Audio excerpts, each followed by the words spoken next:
Hello students, today we have discussed the next chapter magnetism.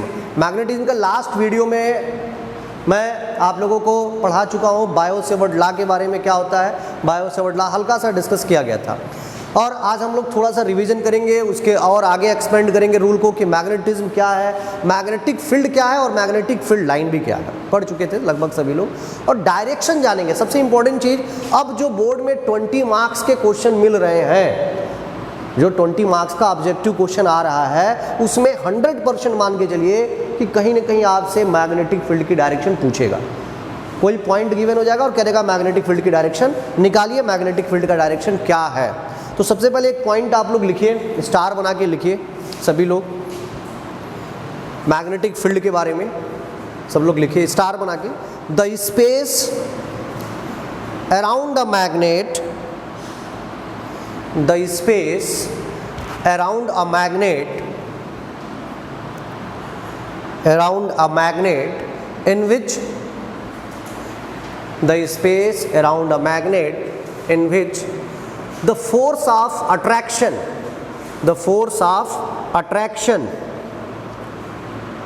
and repulsion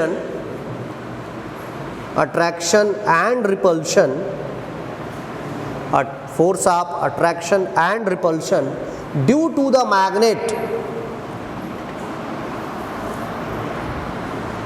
can be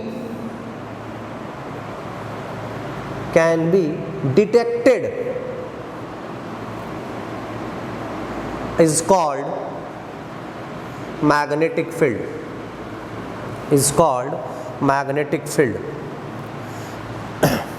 देखो कह रहा है कि वह स्पेस, चारों ओर का वो स्पेस जहां पर किसी मैग्नेट को फोर्स ऑफ अट्रैक्शन या फोर्स ऑफ रिपल्शन की फीलिंग हो।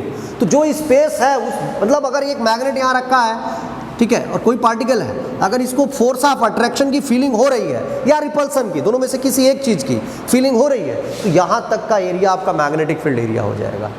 अगर यहाँ चला गया और फोर्स ऑफ अट्रैक्शन या रिपल्सन नहीं हुआ, तो ऐसे कंडीशन में यहाँ तक का एरिया मैग्नेटिक फील्ड नहीं है। तो हम लेकर आएंगे कि कहाँ पर मैग्नेटिक फील्ड लग रहा है। तो मैग्नेटिक फील्ड का मतलब वह एरिया, जैसे आप इलेक्ट्रिक फील्ड पढ़े थे, वह एरिया जहाँ पर किसी मैग्नेट को फोर्स ऑफ अट्रैक्शन या रिपल्सन की फीलिंग होने लगे, that is called the magnetic field. फिर स्टार बनाइए, नीचे एक और स्टार बना के लिखो। The curve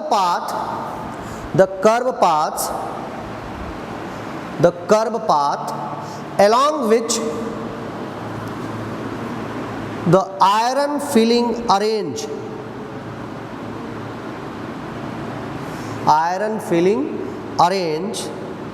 themselves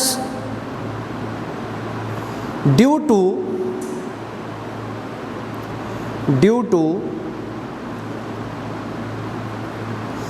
the force acting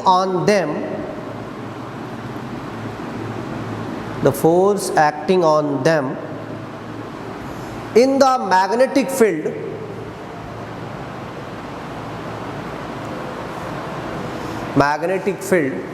of the bar magnet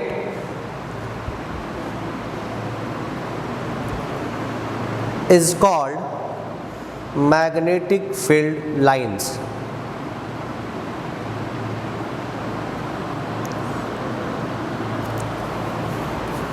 magnetic field line, देखो नॉर्मली हम लोग बस देख नहीं सकते लेकिन फील कर सकते हैं।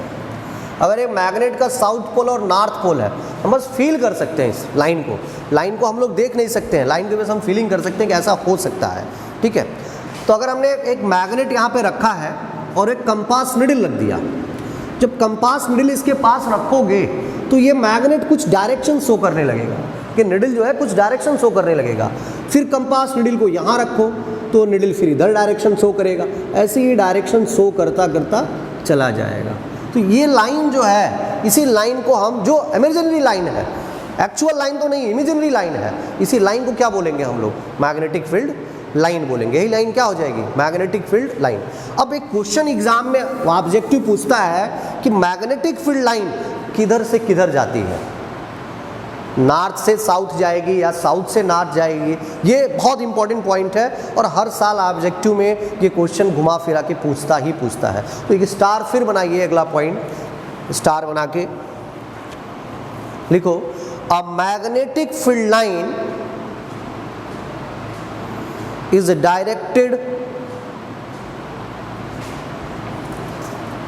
डायरेक्टेड फ्रॉम नॉर्थ पोल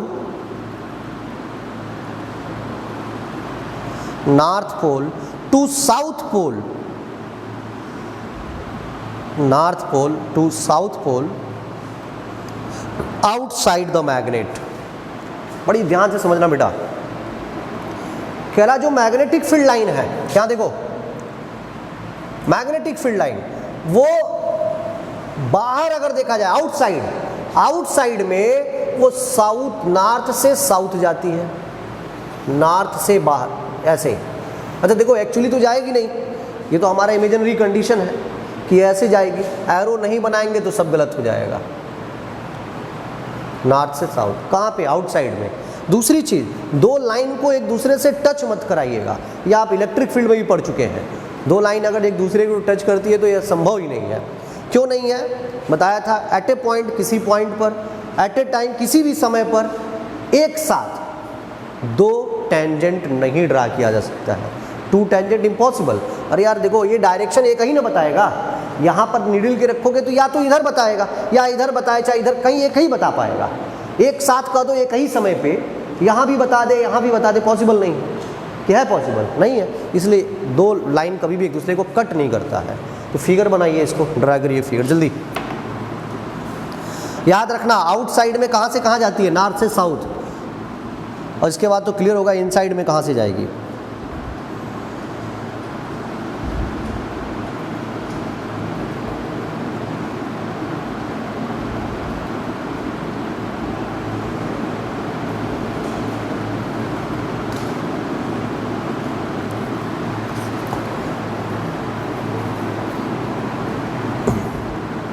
हो गया? अब इनसाइड में कहाँ से जाएगी? इनसाइड में कहाँ से जाएगी बोलिए? साउथ टू, कंफर्म होना है, यानी अब ऐसे जाएगी साउथ टू नॉर्थ, टच नहीं होना चाहिए, साउथ टू नॉर्थ। और ये बताओ कहाँ निकलेगा?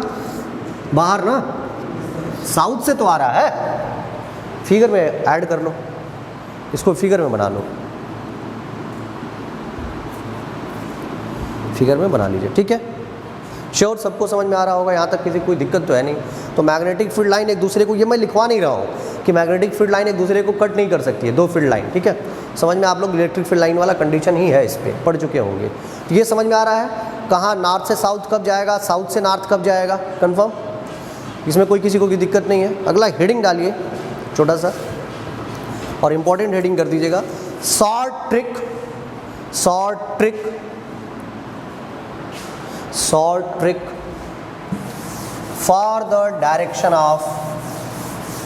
for the direction of magnetic field.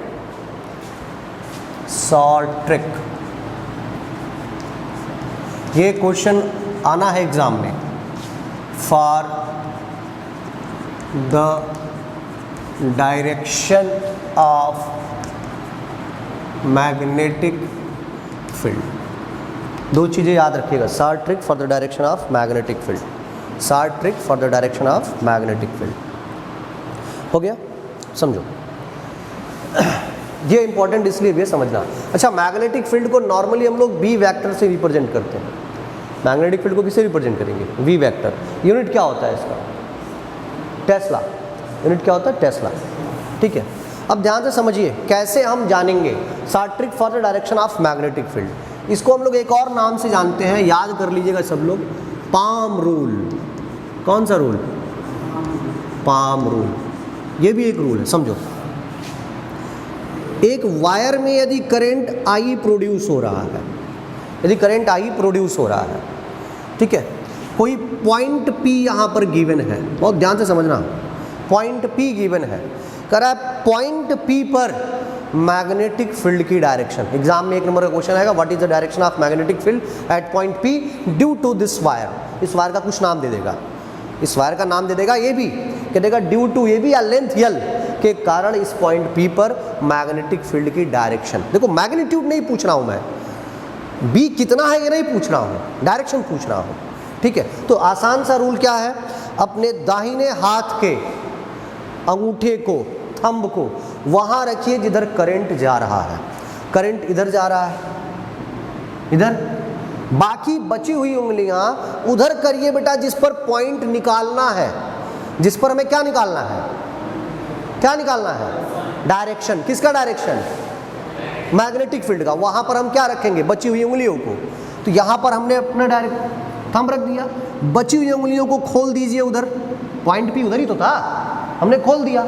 अब इसको पाम को प्रेस करो, पाम किधर दब रहा है, अंदर की तरफ दब रहा है ना, पाम किधर दब रहा है, ये हथेली किधर दब रहा है, अंदर की तरफ ना, नहीं समझ पाए तो डायरेक्शन ऑफ मैग्नेटिक फील्ड अंदर, यानी इनवर्ड हो जाएगी। क्या हो जाएगा, ये क्रॉस का मतलब क्या होता है, इनवर्ड। क्रॉस का मतलब क्या होता है, अच्छा चलो एक और ले लेते हैं। चलो पॉइंट पी इधर ही है और ये आई करंट जा रहा था, पॉइंट पी इधर है बेटा, तो अंगूठा ऐसे नहीं रखेंगे अब ऐसे रखेंगे तो ये उंगलियां पॉइंट पी इधर खोज रहा है, इधर तो है नहीं, तो अब ऐसे दाहिना हाथ रख देंगे। मेरी बात समझ में आ रहा है, पी तो इधर दिख रहा है ना, देखो अंगूठा इधर, पी इधर दिख रहा है, ये पाम को दबाओ, पाम किधर आ रहा है, किधर आ रहा है, यानी बाहर की तरफ, ये आउटवर्ड का डायरेक्शन हो गया। समझ पा रहे हो, डायरेक्शन बता देंगे कि नहीं बता देंगे, कोई बहुत टफ चीज़ें नहीं है जो आप ना बता पाए, कंफर्म। चलो एक और देखते हैं, ये दोनों समझ में आ रहा है सबको, कोई दिक्कत तो है नहीं यहाँ तक, क्या है दिक्कत अभी भी, जरा बताइए यहाँ पे क्या किया जाए, ऐसे सही है ना, अंदर की तरफ है ना, श्योर ना सब लोग, अंदर की तरफ नहीं है, अंदर की तरफ है। आप बताओ, श्योर। अभी कुछ हम डायरेक्शन बनाएंगे भी, आगे बना के बताएंगे कैसे बनेगा, तो ये एक दो बना लीजिए और फिर इसके बाद एक पॉइंट लिखिए, मैं बता रहा हूँ।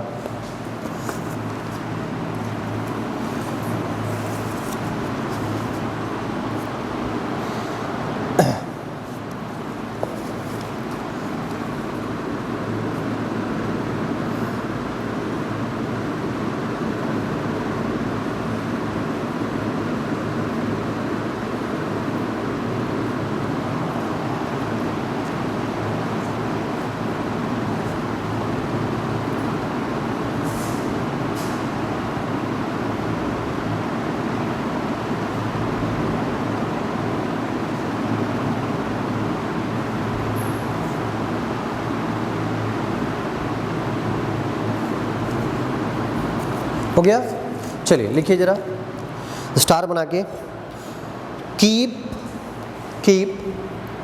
Thums, THUMBS, Thums in the direction of current, thumbs in the direction of current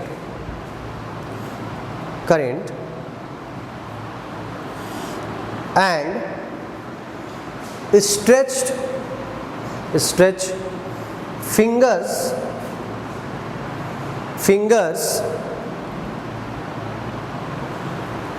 fingers towards the point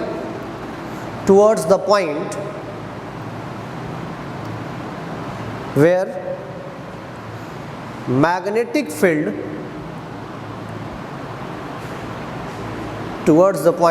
magnetic field has to be calculated. Then the direction of palm push,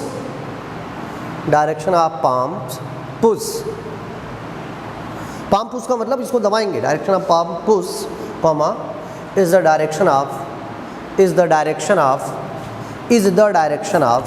magnetic field,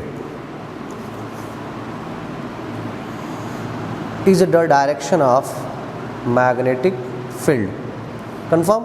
पूरी बात समझ में आ रही है कि हम दाहिने हाथ का अंगूठा रखेंगे और बची हुई उंगलियों को उधर स्ट्रेच करेंगे जहाँ पर, जिस पॉइंट पर हमें मैग्नेटिक फील्ड निकालना है, कंफर्म। तो जिधर पाम जो है पुश होगा, वही डायरेक्शन क्या हो जाएगी, मैग्नेटिक फील्ड की डायरेक्शन बता देगा कि वो मैग्नेटिक फील्ड की डायरेक्शन है। कंफर्म सबको, कोई दिक्कत तो है नहीं, बता सकते हैं। तो ये 1 नंबर का क्वेश्चन है। 1 नंबर का क्वेश्चन मुझे लगता है कि शायद तैयार हो गया होगा। इजी क्वेश्चन है, इसलिए इसको समझना बहुत ज़रूरी भी था। अब एक क्वेश्चन आया हुआ था, ये आई करंट फ्लो रहा है, पॉइंट पी है, कह रहा था what is the direction of the magnetic field. Magnetic field की डायरेक्शन क्या होगी? तो क्या करेंगे, क्या करेंगे हम पहले थंब को यहाँ रखेंगे, बची हुई फिंगर को यहाँ कर लेंगे, पाम किधर पुश कर रहा है, बाहर की तरफ, क्या हो जाएगा, आउटवर्ड हो जाएगा। कंफर्म, क्या हो जाएगा, आउटवर्ड। चलो एक और देखो जरा, पॉइंट क्यू बताओ जरा,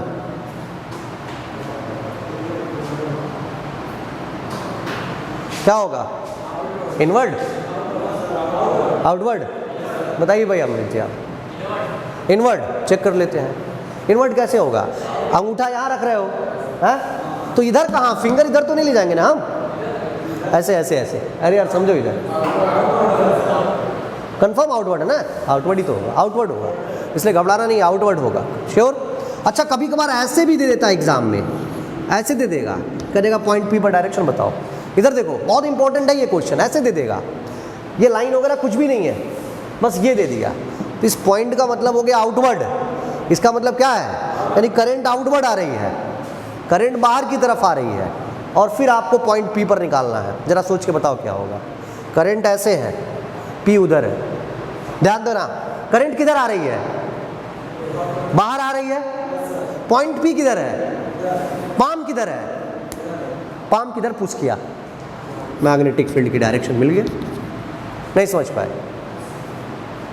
समझ पा रहे हो कैसे हुआ, या करंट कहाँ आ रहा था, बाहर, अंगूठा यहाँ रखे, बची हुई उंगलियों को किधर स्ट्रेच करेंगे, जिधर निकालना है, तो पाम को देखो किधर पुश कर रहा है, पी पर ऊपर चला गया। कंफर्म सबको, कोई दिक्कत? चलो एक और ले लो,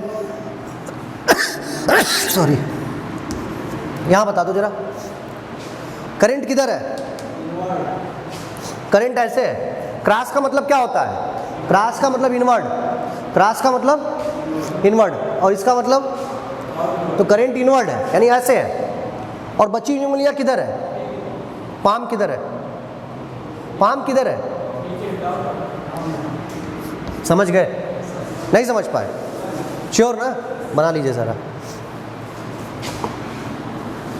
ऐसे डॉट डॉट इसको कर भी लेना है ऐसे, ये कोई दिक्कत हो तो पूछ सकते हो अभी भी, श्योर बेटा,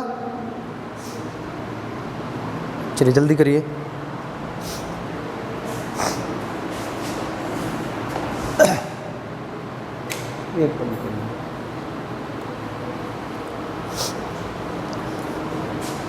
डायरेक्शन निकालना समझ गए होंगे, किसी भी तरह आए अब निकाल लीजिएगा,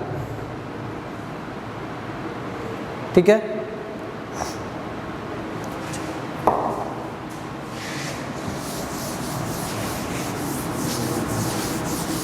तो हमें सारा ट्रिक पता चल गया डायरेक्शन का। क्या हुआ, चलो एक और लगाओ तुम लोग,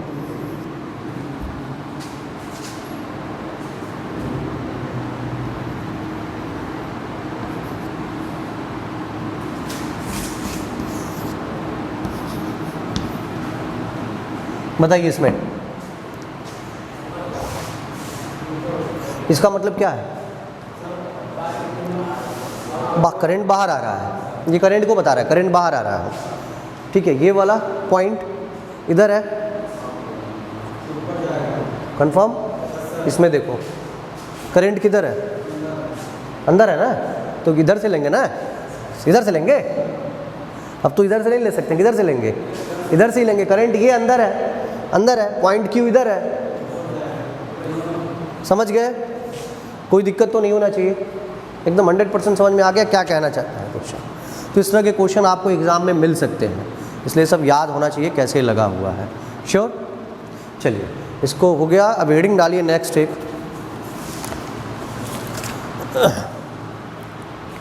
बिना चाल गिरे क्लास नहीं खत्म हो सकता है।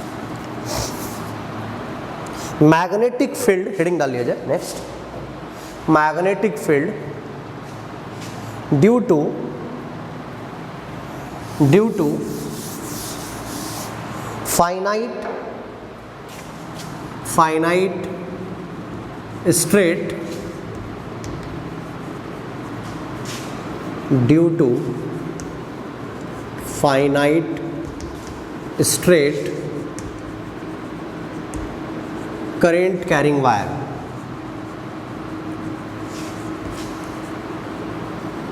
Current carrying wire, magnetic field due to finite straight current carrying wire. Confirm? पूरी रीडिंग का मतलब समझो। कह रहा है एक फाइनाइट लेंथ का, फाइनाइट मतलब जिसके बारे में हमें पता हो, लेंथ का एक वायर है जिसमें करंट प्रोड्यूस हो रहा है। करंट क्या हो रहा है? प्रोड्यूस हो रहा है। उस वायर के कारण मैग्नेटिक फील्ड किसी पॉइंट पर क्या होगा? बायो सेवर्ट में क्या पढ़ा गया? बायो सेवर्ट में किसी स्मॉल लेंथ के कारण, छोटे से लेंथ के कारण पढ़ा गया, पूरे वायर के कारण नहीं पढ़ा गया। छोटे से लेंथ के कारण हमने फार्मूला निकाला था dB is equal to mu naught by 4 pi I dl sine theta by R square, Biot Savart law में। लेकिन यहाँ पर पूरे वायर के कारण कह रहा है कितना प्रोड्यूस होगा। तो मान लीजिए एक वायर है L लेंथ का जिसमें I करंट प्रोड्यूस हो रहा है। कितना करंट प्रोड्यूस हो रहा है? मैं ठीक बीच में नहीं ले रहा हूँ, थोड़ी दूरी पर लिया हूँ, बीच में नहीं लिया हूँ। बीच में लेने का मतलब बहुत इजी हो जाएगा। अभी मिडिल सेंटर पे निकालेंगे। इससे A डिस्टेंस पर एक पॉइंट P है, कहीं किसी पॉइंट O पर A डिस्टेंस दूर एक पॉइंट P है। इसी पॉइंट P पर हमें क्या निकालना है? मैग्नेटिक फील्ड निकालना है। क्या निकालना है? मैग्नेटिक फील्ड निकालना है। बड़ी ध्यान से समझना। अगर मैग्नेटिक फील्ड इस पॉइंट के कारण निकालना है और इस पॉइंट के कारण निकालना है तो बीच के तो सब लोग आ जाएंगे। अगर हम मैग्नेटिक फील्ड इस पॉइंट के कारण पता चल गया और इस पॉइंट के कारण, तो बीच में तो सबके कारण निकल ही गया। या क्या कर सकते हो, इसके कारण छोटा छोटा सब पॉइंट लेकर के सबके कारण निकाल दिया जाए। अगर सबके कारण हम मैग्नेटिक फील्ड निकाल के ऐड कर दें तो पता चल जाएगा कि टोटल वायर के कारण इस पॉइंट पर मैग्नेटिक फील्ड कितना होगा। समझ पाएंगे हमारा? हम हर पॉइंट के कारण छोटा छोटा लेंथ ले लें, क्योंकि हमें किसी वायर के कारण तो मैग्नेटिक फील्ड नहीं पता है, पूरे वायर के कारण मैग्नेटिक फील्ड का फार्मूला नहीं पता है। हाँ, हमें एक चीज़ पता है, बायो सेवर्ट के कारण, बायो सेवर्ट किसी स्मॉल लेंथ के कारण पता है। तो छोटे छोटे लेंथ ले लें और छोटे छोटे लेंथ के कारण निकाल के सभी उसको ऐड कर दें। तो ऐड कर देंगे तो हमें पता चल जाएगा कि मैग्नेटिक फील्ड पूरे वायर के कारण क्या होगा। लेकिन थोड़ा सा प्रोसेस क्या हो जाएगा? बड़ा हो जाएगा। थोड़ा सा प्रोसेस क्या हो जाएगा? बड़ा हो जाएगा। ये तो बात सब लोग समझ पा रहे हैं। प्रोसेस थोड़ा सा लेंदी हो जाएगा। तो हमें लेंदी काम नहीं करना, भी समझिए। हम मान लेते हैं बेटा, ये चीज़ समझना बहुत ज़रूरी है। अगर नहीं समझेंगे फिर दिक्कत होगा। पॉइंट O से A डिस्टेंस पर, O से A डिस्टेंस पर क्या है? एक पॉइंट है। कौन सा पॉइंट है? P। उसी पॉइंट P पर हमें क्या निकालना है? मैग्नेटिक फील्ड निकालना है। किसके कारण निकालना है? पूरे वायर के कारण। तो मान लीजिए यहाँ पर पहुँचे तो ये जो एंगल बन रहा है, सपोज कर लो वो φ1 है और ये वाला एंगल φ2 है। ठीक है। अब हमें L लेंथ पे आकर L लेंथ ले करके छोटा सा लेंथ मैंने कट किया DL। छोटा सा लेंथ क्या कट किया? DL। क्यों DL कट किया? भाई छोटा छोटा अगर निकालना है, छोटा छोटा निकालना है और टोटल का समेशन कर दे तो पता नहीं चल जाएगा कि पूरे वायर के कारण। तो समेशन का मतलब इंटीग्रेशन। समेशन का मतलब क्या? इंटीग्रेशन। यानी एक का निकालना है और पूरे का इंटीग्रेट कर दे। इंटीग्रेट कर दे तो पता चल जाएगा कितना होगा। समझ पा रहे हैं बात? चलो, तो हमने एक छोटा सा लेंथ लिया, हमें लेंथ बायो सेवर्ट के कारण पता था। थीटा एंगल सपोज करो यहां बना रहा है। ये लेंथ कितना है? DL है। ये लेंथ कितना है? R डिस्टेंस पर DL लेंथ R डिस्टेंस पे जाके थीटा एंगल बनाया। हमें DL लेंथ के कारण मैग्नेटिक फील्ड निकालना है। इस DL लेंथ के कारण मैग्नेटिक फील्ड निकालना। पूरी बात समझ पा रहे हैं सब लोग यहाँ तक? बोलिए। तो हमें क्या निकालना है? Magnetic field. मैग्नेटिक फील्ड किस पॉइंट पर? At point P। किसके कारण? बताओ जल्दी। ड्यू टू स्मॉल लेंथ, हाँ ठीक है, स्मॉल लेंथ dl, कंफर्म। इसी dl के कारण हमें मैग्नेटिक फील्ड निकालना है, तो फार्मूला हमने पढ़ा है, चूंकि स्मॉल लेंथ है तो मैग्नेटिक फील्ड भी स्मॉल होगा। dB is equal to mu naught by 4 pi I dl sine theta by R square, ये फार्मूला था। क्वेश्चन युवक सर थीटा क्या है, थीटा क्या था, है? थीटा किसके बीच का एंगल था, है? आर और डीएल के बीच का एंगल था, आर और डीएल, डीएल क्रॉस यानी आई तो डीएल, डीएल और आर के बीच का एंगल था, आर और डीएल के बीच का एंगल था। लेकिन ये थीटा देखो कहां पर दिया है, यहां पर दिया है। डीएल किधर है, डीएल की डायरेक्शन ये है, आर की डायरेक्शन ये है, नहीं ये वाला एंगल हमको लेना है। नहीं समझ पाए, हमें कौन सा एंगल लेना है, ये, और हमने थीटा यहाँ वाला एंगल लिख दिया, हमने चूंकि थीटा मान लिया था। फिर से याद रखना, थीटा कोई पूछे क्या है इस फार्मूले में, तो थीटा क्या होता है, आर और डीएल के बीच का एंगल है, आर और डीएल के बीच का एंगल। तो डीएल ये है ना स्मॉल, देखो डीएल की डायरेक्शन तो यही होगी, डीएल का डायरेक्शन वही होता है जो करंट की डायरेक्शन होती है। तो करंट की डायरेक्शन किधर है, ऊपर, तो डीएल का डायरेक्शन भी वो है, और आर का डायरेक्शन ये है, तो ये वाला एंगल लेना है। तो ये वाला एंगल लेना है, ये 90 है, ये थीटा है, तो बताओ ये कितना, श्योर, कंफर्म सब लोग, बोलिए भाई सचिन क्या दिक्कत है, ये थीटा, ये 90, तो ये कितना, कोई दिक्कत किसी को, यहाँ तक समझ में आ रहा है? चलो थीटा की जगह हम लोग लिख सकते हैं, ठीक है। तो यहाँ से अब फार्मूला क्या क्रिएट हुआ, dB is equal to mu naught by 4 pi I D L sine 90 minus theta, शायद कॉस थीटा होता है, पढ़े होगे ना, साइन 90 माइनस थीटा क्या होता है, तो I dl cos theta by R square. यहाँ तक कंफर्म होगा, यानी हमें पता चल गया इस स्मॉल लेंथ के कारण मैग्नेटिक फील्ड कितना होगा, यही तो होगा। तो सभी लेंथ के कारण निकाल लें भाई, इस लेंथ के कारण निकाले, यहाँ निकाले, यहाँ निकाले, यहाँ निकाले, यहाँ निकाले, सबके कारण निकाले और फिर ऐड करें। इससे अच्छा हम इंटीग्रेशन कर दें। देखो एक चीज़ समझना, आर की वैल्यू हर बार बदल जाएगी ना, आर चेंज होगा, यहाँ पर निकालोगे तो आर की वैल्यू कुछ और हो जाएगी, इसके कारण निकालो, देखो आर बदल जाएगा, डीएल भी बदल जाएगा। पहले ढूंढिए कांस्टेंट कौन कौन सा है, कांस्टेंट क्या है, mu naught by 4 pi, constant बाहर आ जाएगा, इंटीग्रेशन नहीं करना है। आई तो करंट कांस्टेंट है ही, पहले से हमने करंट कांस्टेंट दे दिया था। डीएल क्या है, डीएल कांस्टेंट नहीं है, यल कांस्टेंट था। डीएल हमने छोटा छोटा कट लिया है ना, मेरी बात समझिएगा, छोटा छोटा ही तो स्पेस लिया है, तो डीएल कैसे कांस्टेंट हो सकता है? हो सकता है कोई डीएल इतना ले ले, कोई डीएल इतना ले ले, तो डीएल कांस्टेंट है? डीएल कांस्टेंट नहीं है, यानी डीएल का इंटीग्रेशन होगा। थीटा कांस्टेंट है क्या, थीटा फिक्स है? थीटा भी बदल जाएगा। अरे भाई यहाँ से लोगे तो थीटा कुछ और होगा कि नहीं होगा, यहाँ से देखो लोगे तो थीटा कुछ और हो गया, यहाँ से लोगे तो थीटा कुछ और हो जाएगा, यानी हर बार थीटा क्या होगा, बदलेगा। आर बदलेगा, आर सोच लो, बदलेगा, हर बार बदलेगा।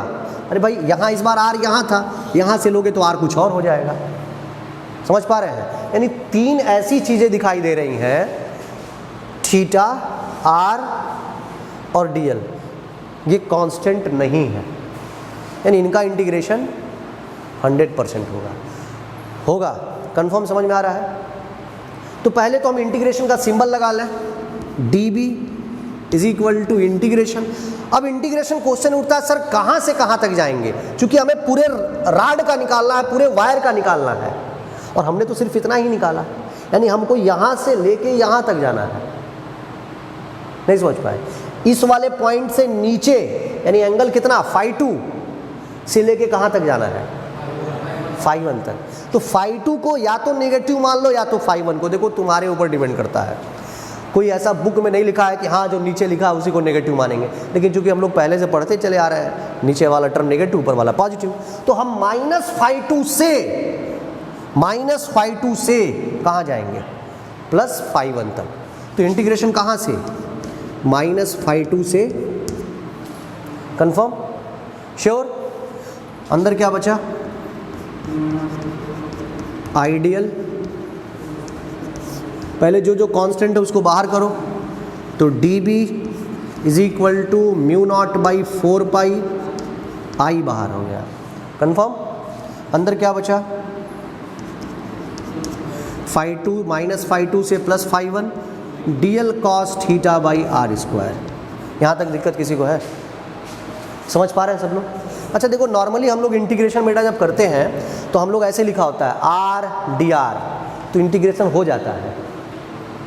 ऐसा लिखा हो एल डी एल, तो इंटीग्रेशन हो जाएगा, ठीक है। कॉस थीटा डी थीटा, तो इंटीग्रेशन हो जाएगा। लेकिन कहीं ऐसा लिख दिया हो एल डी थीटा, तो इंटीग्रेशन नहीं होगा। एल तो कांस्टेंट हो गया, क्योंकि थीटा के रेस्पेक्ट में होना चाहिए। यहाँ देखिए, यहाँ डी एल है और ये थीटा ये आर है, यानी इसको भी बदलना पड़ेगा, इसको भी बदलना पड़ेगा। इंटीग्रेशन तभी तो होगा। इंटीग्रेशन करने के लिए हमें देखो, अब कोई कह दे तुमको कॉस थीटा डी एल का इंटीग्रेशन बताओ, तो कैसे बता पाओगे? कॉस थीटा डी थीटा होता तो इंटीग्रेशन समझ में आता, साइन थीटा हो जाता। लेकिन कॉस थीटा डी एल है, हमको डी एल के रिस्पेक्ट में थीटा का नहीं निकाल पाएंगे। तो हमें डी एल को बदल दें या थीटा को बदल दें या आर को, हमें मेनली थीटा और आर को बदला जाए तो हो सकता है। या डी एल को बदल दो और आर को बदल दो, थीटा जैसा बना दो। डी एल को कैसा बना दो? ऐसे अगर दिया हो साइन थीटा डी थीटा, तो इंटीग्रेशन कर पाओगे कि नहीं कर पाओगे? माइनस कॉस थीटा हो जाएगा, होगा। और ऐसा दिया हो साइन थीटा डी आर, तो इंटीग्रेशन क्या होगा? तो इंटीग्रेशन नहीं हो पाएगा। इंटीग्रेशन के लिए उसके जैसा होना चाहिए, जो डीएल दिया है उसके जैसा होना चाहिए। बात समझ में आ रहा है? पूरी बात समझ में आ रहा है क्या मैं कह रहा हूँ? यानी हमें बदलना किसको किसको है, किसको किसको बदल दें हम बदल दें डीएल को और आर को बदल दें, तो कंडीशन शायद कुछ मिल जाए। तो जरा ध्यान से समझिए, इस फिगर में बताओ मुझे कॉस थीटा बराबर क्या होगा। मैं लिख रहा हूँ, बता देना सही है कि गलत है। होगा कॉस बराबर क्या होता है? Base by hypotenuse. थीटा यहाँ पर था तो ये बेस, ये हाइपोटेन्यूज। बेस की वैल्यू ए, इसकी वैल्यू आर, यानी ए बाई आर। पता चल गया। तो आर की वैल्यू क्या हो जाएगी? चलो, आर का वैल्यू तो मिल गया, आर हमें मिल गया। क्या मिल गया? ए बाई कॉस थीटा। कन्फर्म? चलिए कन्फर्म सभी लोग, नहीं दिक्कत। अब यहाँ से इसी फिगर से टेन थीटा कितना होगा? टेन थीटा कितना होगा? इस वाले फिगर से टेन थीटा परपेंडिकुलर, देखो इस लेंथ को हम यल माने हैं, इस वाले लेंथ को यल माने हैं। यल लेंथ पे जाके हमने डीएल कट किया। तुम कुछ भी मान सकते हो, पूरा वायर का लेंथ यल नहीं, हम इस वाले पूरे वायर का लेंथ कैपिटल यल, इस वाले लेंथ को हमने स्मॉल यल मान लिया। यल पर हमने डीएल कट मारा था, मतलब 10 मीटर पे हमने 1 मीटर का डिस्टेंस लिया, तो यल ये पूरा लेंथ है। तो perpendicular by base tan theta बराबर क्या होगा? Perpendicular by base.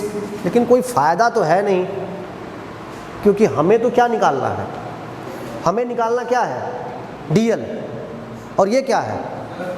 एल। क्या करते हैं? नहीं, अगर ये इधर कर दें तो यल बराबर है टेन थीटा ना। हमें क्या निकालना था? डीएल। तो डीएल निकालना है तो क्या कर दें? डीएल निकालना है तो क्या करें? डिफरेंशिएट कर दें। डीएल निकालना है तो क्या कर दें?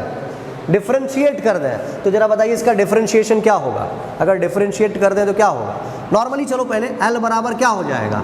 ए टेन थीटा, डिफरेंशिएशन करो थीटा के रेस्पेक्ट में, differentiate with respect to theta.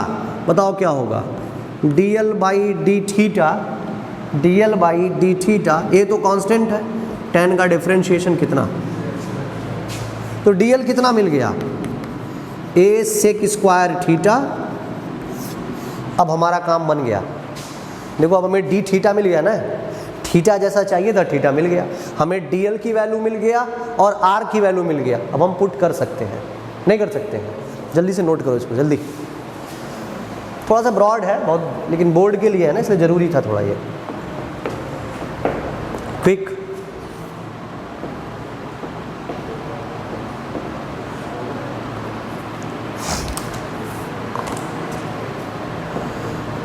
बस थोड़ी देर और है, आ गए हम लोग।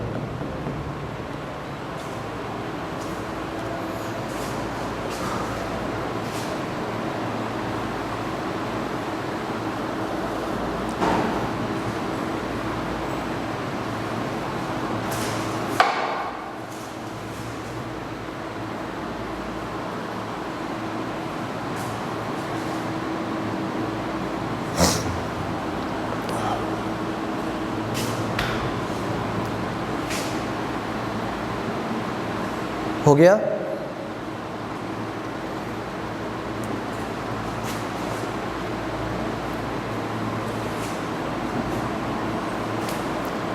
चलिए भाई,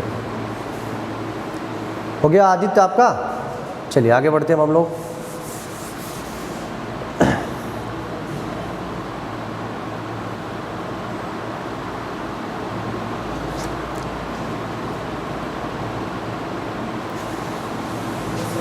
हाँ कर लीजिए कल से।